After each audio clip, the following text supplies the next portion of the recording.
Hey, hope you're doing well. Andy here from Drive Steady, and in this video I'm reviewing the BMW M5 Competition and telling you why it's still one of the best sports sedans you can buy today. In addition to that, I'll share my thoughts on the interior, exterior, and take it for a quick drive. So let's get started with this review of the BMW M5 Competition.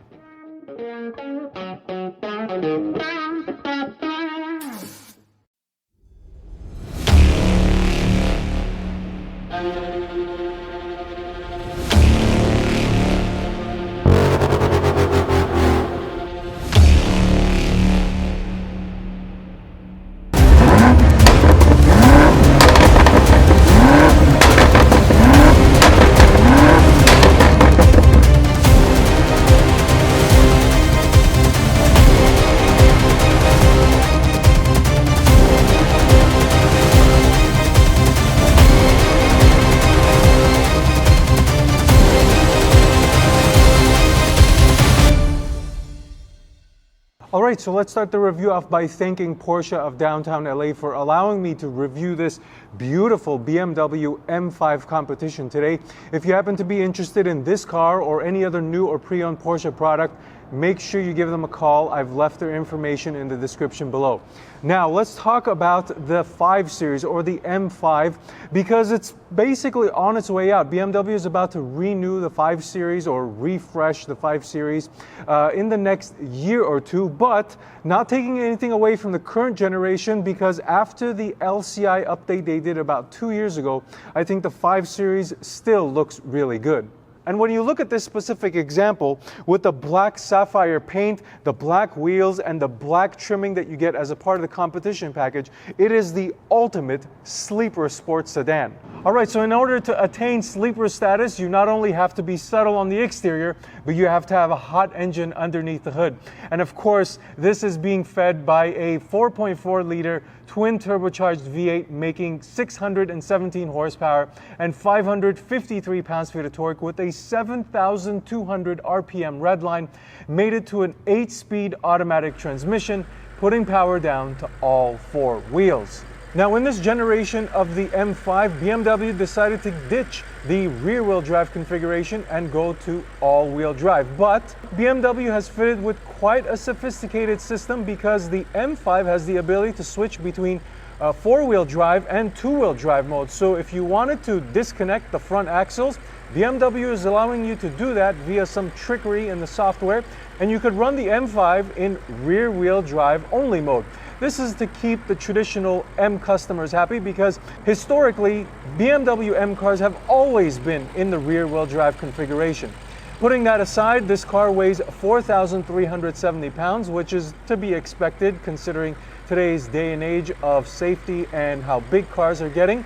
And all of this equates to a 0 to 60 time of 3.1 seconds. Now, as a part of the competition package, you do get some upgrades, of course, the 17 horsepower on top of the base, but you do also get specific engine mounts in the competition package compared to the non-compact car.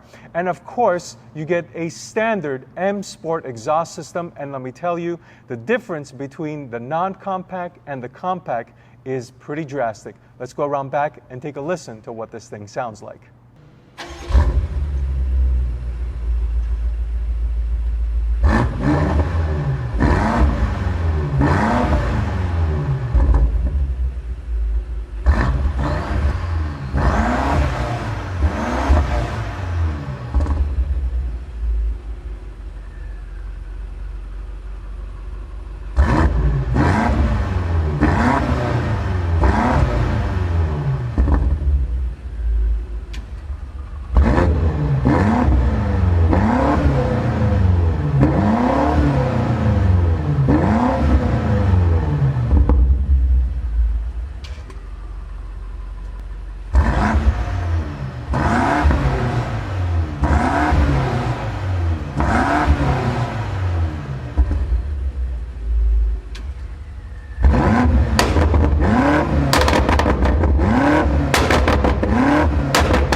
All right, so one of the selling points of the M5 has always been that you can drive it on a daily basis. So now let's take a look at how much cargo space you get in this new generation of the M5.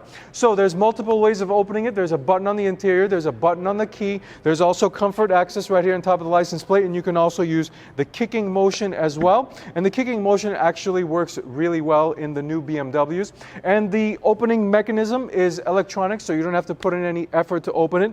And when you open the trunk, you are greeted with a substantial amount of space. You can easily fit 2 larger pieces of traveling equipment with you. In addition to that, a medium size if you stack things and get a little clever with how you position things. But overall, this trunk space in here is fantastic. You even have the ability to fold down the rear seats, which gives you that much more space, expanding the usability and the bandwidth for situations you can use your M5 in. Your 600 plus horsepower sedan, you can basically take it to Home Depot and buy your home improvement goods and throw it in the back of your 600 horsepower M5 and just drive home. So fantastic cargo space in the M5, and closing it is via a button, which is always convenient. So now let's jump onto the interior and I'll tell you what it's like in there. All right, so now the interior of the BMW M5. And before I get into the quality topic, I want to touch on the interior color. And this is called Aragon Brown, and it looks absolutely fantastic. It's such a nice looking color and gives a nice contrast and some liveliness on the interior because of the darker color exterior paint. This is not the extended leather. This is just a regular base M5 interior, just this extra color on top of it. Now, the quality topic, and I recently had a chance to review the M550 or the M850, and this has a much higher quality interior with respect to the soft touch materials. In the M850, I felt a lot more plastic. The soft touch materials here on the dash are great, on the door is fantastic. The overall look and the quality of the M5, I would say, is definitely higher from within the same brand, the M850i. So now let's talk about the size and the comfort level in here. As far as the size goes, it's actually pretty nice. It wraps around you. You would think 5 Series, oh, it's a really big car, at least on the interior, but it's not. It feels really nice. I like the size of it, and the overall comfort level is fantastic because this seat is really, really nice to sit in. I had reviewed the non-competition package of the M5, and I don't remember this seat being this comfortable, but this has several levels of adjustability. The bolsters expand, you have an extending thigh support, and you have heated seats and a heated steering wheel. So a lot of the creature comforts are really nice in the M5. Switching over into the technology, you do have a 12.3-inch gauge cluster, you have a heads-up display, and also the updated 12.3-inch center infotainment screen running BMW's latest iDrive system. The screen itself is massive, no issues with viewing. It is touchscreen, and it's a fantastic crisp screen. The infotainment system is actually very good as well. My personal opinion of iDrive from BMW is that it's a fantastic system. It's up to date. The graphics are clean, easy to use. I basically like it a lot. It's on par with Mercedes's MBUX, which I also like a lot. Now, before I move to the back seats, let's cover some of the amenities up here. You do get 3 different types of charging capabilities. You have a wireless charger, you have a USB Type A, and you have a USB Type C right here in the center compartment. As far as storage goes, you have pretty decent sized map pockets on the doors. The glove compartment is of a decent size, and also the center compartment is not the biggest, but more than enough room for your sunglass holder or some minor knickknacks, things like that. You also have a sunroof here. Unfortunately, it's not panoramic, so the backseat passengers don't get any type of flare in the backseat and can't look out. But it's just something maybe in the next generation of the 5 Series. So that's pretty much it on the front. Now let me take you to the rear and talk to you about what it's like back there. All right, so now sitting in the back seat of the M5, and the overall room is fantastic.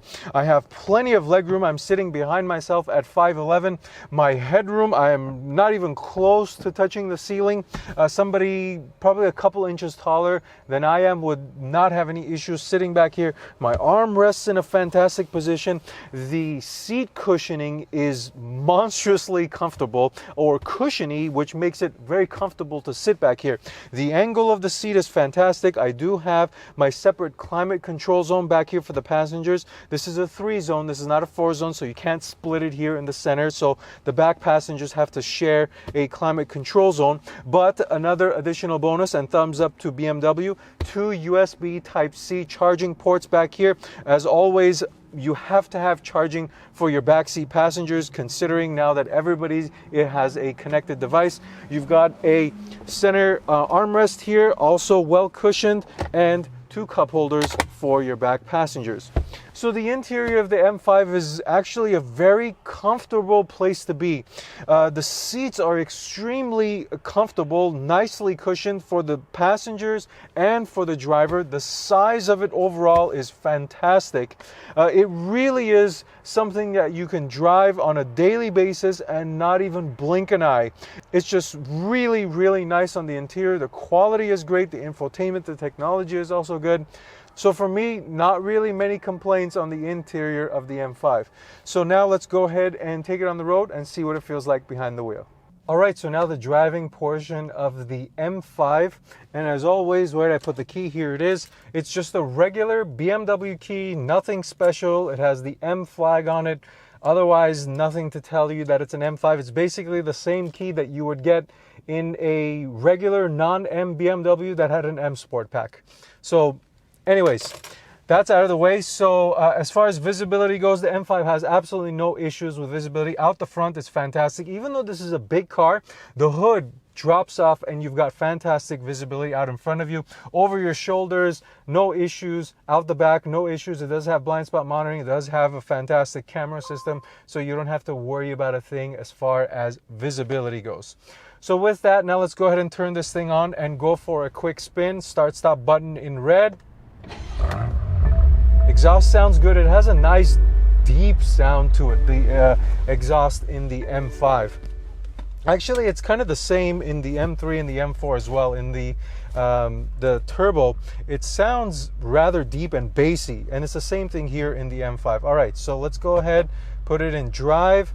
I'm going to start it off in Sport Plus mode, and everything else in comfort. So chassis in comfort, steering in comfort, and it won't let me go into 4-wheel drive sport unless I turn the traction control off, and I'm definitely not doing that. So exhaust is also enabled. And as I said during the interior portion of the review, the seat in the M5 is very, very comfortable, and it gives it that daily drivability. So let's go ahead, put in manual shift mode, fastest shifting mode, down to first. Let's see what this M5's got.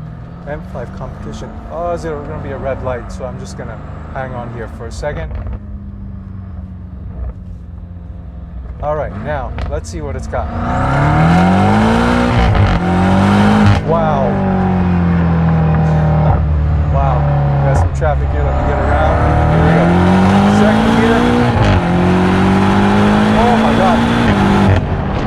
Woo! Wow. The thrust this car delivers is remarkable. Holy crap. Jeez. Wow. This is a sedan? Wow. This is... I would argue that this is faster than the 3.1 seconds that BMW claims. This is, wow. I don't remember the regular non-compact feeling this fast. Wow. Jesus, this is really fast. The sensation that you get when you mash it and you see the RPM climbing towards the 7,200, it climbs very fast and you have to rely on the heads-up display, but the feeling, it sucks you in. You get that sports car, very fast sensation where your stomach kind of starts to get a little light. And man, the speed that this thing delivers is really, really unexpected. The exhaust also sounds good. Actually, let me turn the AC on. It's actually quite hot today. But the exhaust also sounds very good. There is some noise being pumped in here, but overall, the exhaust sounds good on the upshifts and on the downshifts. It sounds very natural. There aren't a lot of pops. That's just when you rev it in neutral, it kind of gives you a bunch of pops. But let's see if we could get some more straight line, and then we'll switch to some of the other driving dynamics. All right, first gear again. My goodness. See that on the deceleration, it's not really giving me a lot of pops. All right, we're gonna do one more because I've got straight stretch in front of me and nobody else in front of me.